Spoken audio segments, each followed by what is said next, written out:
आप सुन रहे हैं एजी एंटरटेनमेंट की धमाकेदार प्रस्तुति।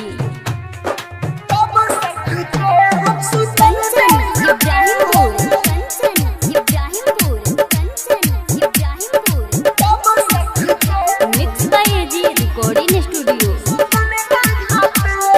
दिलवा में दर्द दिल छिना लेल चैन तब से खाके हम सुतन में घापे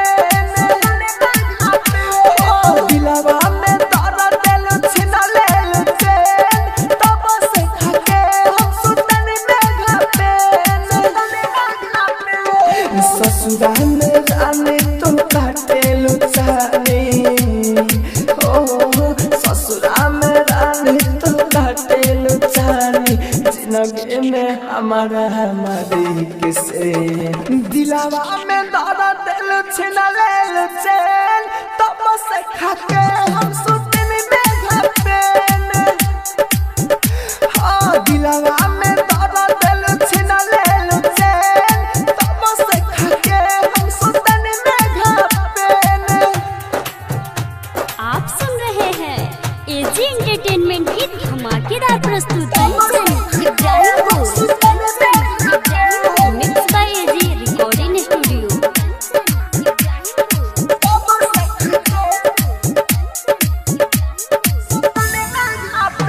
ओ यादे अबे तोहर पानी हो तरह पते अब बदई के बेग लिखा बानी हो छरा पते यादे अबे तोहर पानी हो तरह पते खूबे रोइले नाही सोइले ओ खूबे रोइले नाही सोइले दारू पीले भरा भरे के दिलवा में दर्द दिल छिना लेल चैन तब से खाके हम सुतन में घापे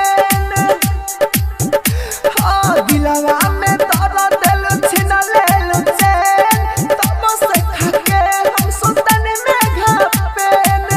आप सुन रहे हैं एजी एंटरटेनमेंट की धमाकेदार प्रस्तुति।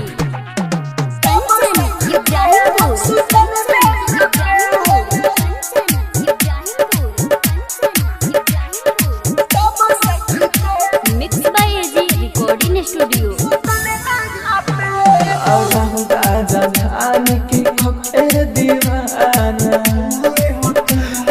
दिल दिमाग के बनलू जनाना राहुल राजा धान के खोखे दीवाना लकी अनिल मनोज भाई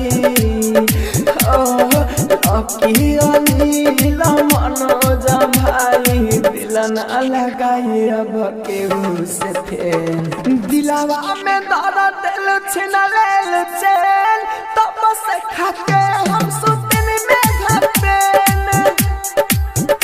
हाँ दिलवा में दर्द दिल छिना लेल चैन तब से खाके हम सुतन में घापे। Mix by AG recording studio Roshanpur Sapaha.